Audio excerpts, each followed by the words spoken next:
Hello students, so welcome to class 11th chemistry. Our first topic that we are going to discuss is basic concepts of chemistry. So let us start. Hope you are doing well at home. Let's start.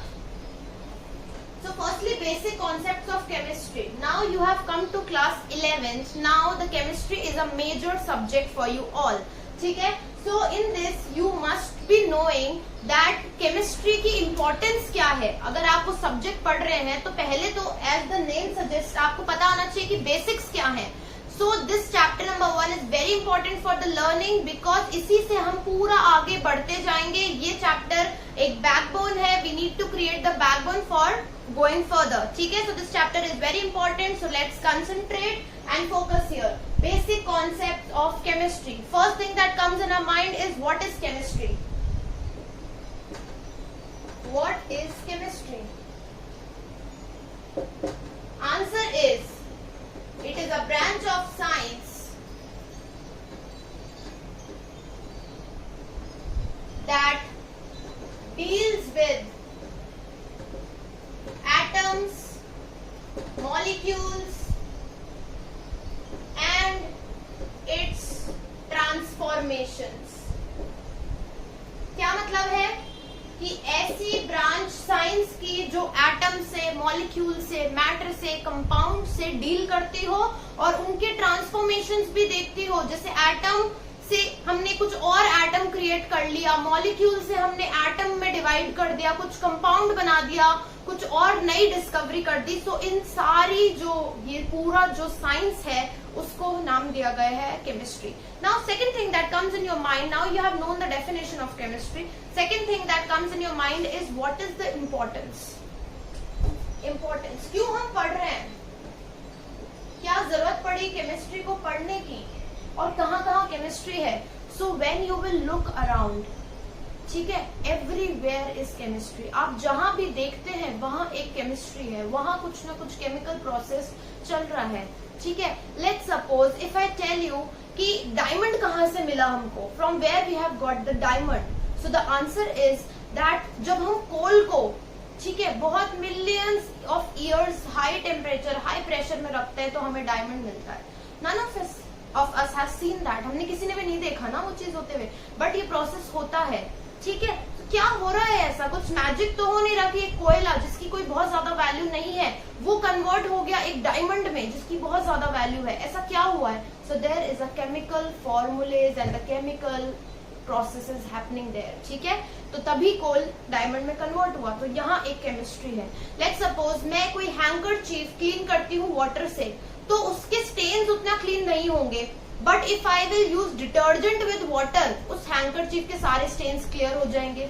Right? So here we have seen the chemistry. This is the magic of chemistry कि कुछ chemical use किया और काम हो गया, सारे stains हट गए हैंकरचीफ से. Similarly rain, thunderstorm, environment changes, whatever that is happening around you, the breathing process, our functioning, everything is surrounded with chemistry. You are surrounded with chemistry. I am surrounded with chemistry.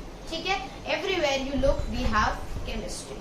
ठीक है, this is the importance. Medicinal field, dyeing field, that is clothing, the clothes that we wear. Color कहाँ से आया उसमें? Because we have done the colouring और the dyeing of the fabric. जैसे ही हमने डाइंग करी फैब्रिक की वैसे उसमें कलर जनरेट हो गया.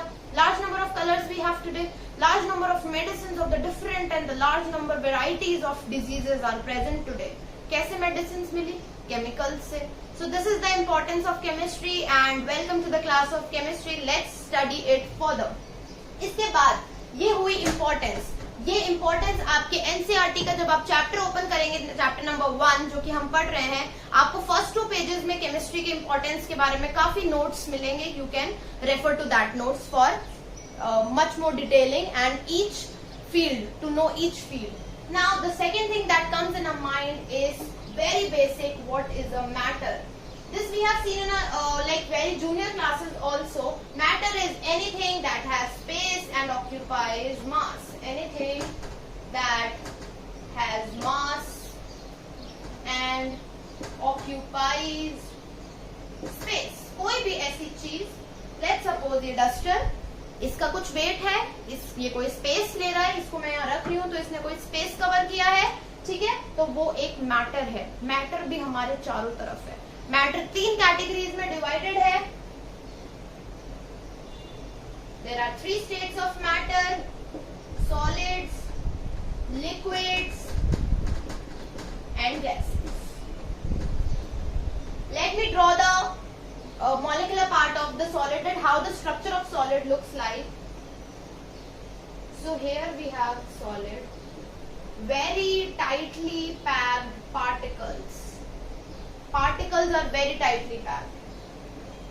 Here we have liquid. The particles have little bit freedom of moving here and there. And if we talk about gases, the particles are completely free to move here and there. In this we have taken the example of bus. Let's suppose you are traveling and you have moved out in a bus at a official time. ठीक है, 9 o'clock something आप निकल गए बस में travel के लिए. You will be stuck in the bus. इतना ज्यादा ट्रैफिक, इतना ज्यादा रश होता है उस टाइम बस में कि आप स्टक हो जाओगे. You will not be able to breathe properly. ठीक है, तो वो कौन सी स्टेट है जब आपको सांस लेने का भी वो नहीं हो पा रहा, इतना आप कॉम्पैक्टली पैक्ड हो, इतना ज्यादा रश है बस में. कौन सा स्टेट है? वो है सॉलिड स्टेट. अब नेक्स्ट स्टॉप पे पहुंचे. नेक्स्ट स्टॉप पे कुछ लोग वहां से निकल गए, ठीक है, बस से उतर गए हैं. नाउ कौन सा स्टेट है? लिक्विड स्टेट है. अब आप चलो ब्रीथ कर पा रहे हो, प्रॉपर्ली स्टैंड कर पा रहे हो बस में. Third state is gaseous state, जहां पर कि लास्ट स्टॉप पे आपको जाना है. ठीक है, तो लास्ट स्टॉप तक बस पूरी तरह खाली हो गई, वेकेंट हो गई. Now you are free to move, you are free to sit, you are free to stand. ठीक है, that is a gaseous phase. ठीक है, इसकी कुछ प्रॉपर्टीज की बात करते हैं. तो as we have seen, it has fix shape and size. ठीक है, इसकी फिक्स शेप नहीं होती, नो फिक्स शेप, बट इसका फिक्स वॉल्यूम होता है. As we know, liquids take the volume, उनका सेम रहता है, but liquids take the shape of the container in which they are put. जिस कंटेनर में उनको रखा जाता है वही शेप ले लेते हैं. मैंने कप में रखा तो कप के शेप का, मैंने कोई बड़ी बॉटल में रखा बॉटल के शेप का. ठीक है, बट वॉल्यूम फिक्स रहता है. अगर 1 लीटर वॉल्यूम है तो 1 लीटर ही दूसरे में भी है. ठीक है, gases, no fix shape, no fix volume. ना तो शेप फिक्स है ना वॉल्यूम फिक्स है. लेट्स सपोज अगर हम बात करते हैं इंसेंट स्टिक की, जैसे अगरबत्ती की, तो आपने देखा होगा आपके घर में अगरबत्ती को तो लाइटन अप करते हुए, तो उसका स्मोक जो होता है वो हर डायरेक्शन में जाता है. There is no particular direction. ना तो उसका कोई फिक्स शेप है उस धुएं के जाने का, ना उसका कोई पर्टिकुलर वॉल्यूम है कि इतना ही वो उसमें से स्मोक निकलेगा. ऐसा कुछ नहीं है, इट इज फ्री. ठीक है, so this is, here we have talked about solids, liquids and gases. Now there are solids are rigid also and incompressible. मतलब आप इसकी बात करें, इसको आप कॉम्प्रेस नहीं कर सकते, है ना, कॉम्प्रेस नहीं कर सकते हो आप, इसको दबा नहीं सकते ऐसे और ये अपनी शेप चेंज नहीं करेगा. Liquids incompressible, whereas gases compressible. ठीक है, now the next thing I am rubbing this.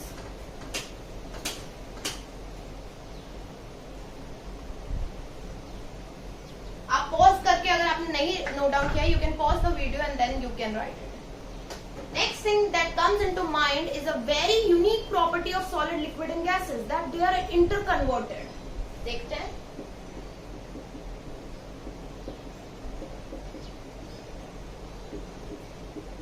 These are interconvertible, एक दूसरे में कन्वर्ट किए जा सकते हैं. सॉलिड को मैं लिक्विड में चेंज कर सकती हूँ. Like ice, if I have taken ice, ice can be converted into water. ठीक है, उस प्रोसेस को क्या बोलेंगे जब आइस को वाटर में चेंज कर देंगे? It is known as melting. ठीक है, when liquid is going in vapor phase, जब पानी चेंज हो रहा है वाटर पेपर्स में, it will be known as vaporization. And जब गैसेस चेंज हो रहे हैं, सॉलिड्स चेंज हो रहे हैं गैसेस में, ठीक है, it will be known as sublimation. ये इन प्रोसेसेस के नेम्स हैं. One thing interesting to note कि ये वाइस वर्सा भी हो सकता है, जैसे कि लिक्विड्स को मुझे सॉलिड में कन्वर्ट करना हो, किसी लिक्विड को सॉलिड में कन्वर्ट करना है, it is known as freezing. मुझे गैस को लिक्विड में कन्वर्ट करना है, किसी गैस को लिक्विड में कन्वर्ट करना है, it is known as condensation. Then मुझे किसी गैस को सॉलिड में कन्वर्ट करना है, it will also be known as sublimation. ठीक है, is it clear? I don't think इसके एग्जाम्पल्स की जरूरत है, बिकॉज सॉलिड को लिक्विड मतलब आइस को आप वाटर में चेंज करते हैं, लिक्विड से gas, that means you are converting liquid water into water vapour. ठीक है, उल्टा कन्वर्जन बताती हूँ। लेट्स सपोज आप गैस को लिक्विड में चेंज कर रहे हैं, तो सिंपल एग्जांपल है जैसे नाइट्रोजन गैस है, नाइट्रोजन गैस को आप लिक्विड नाइट्रोजन में भी चेंज कर सकते हैं। गैसेस से आप सॉलिड्स में आ रहे हैं, ठीक है, तो गैसेस से सॉलिड्स में आने का एग्जांपल है फ्रॉस्ट, जो बहुत ही फ्रीजिंग जगह पे हमें देखने को मिलती है। ठीक है, एंड देन सॉलिड से गैसेस में जाना, कोई एग्जांपल कैम्फर और द नैप्थलीन बॉल्स, जो हम बेडिंग में नैप्थलीन बॉल्स रख देते हैं, वो लिक्विड में कन्वर्ट नहीं होती, वो डायरेक्ट सॉलिड से गैसियस स्टेट में जाती हैं। ठीक है, so that is example of naphthalene ball, is an example of solid to gas conversion. So this is about today's class, and then we'll be continuing in the next class. Thank you so much.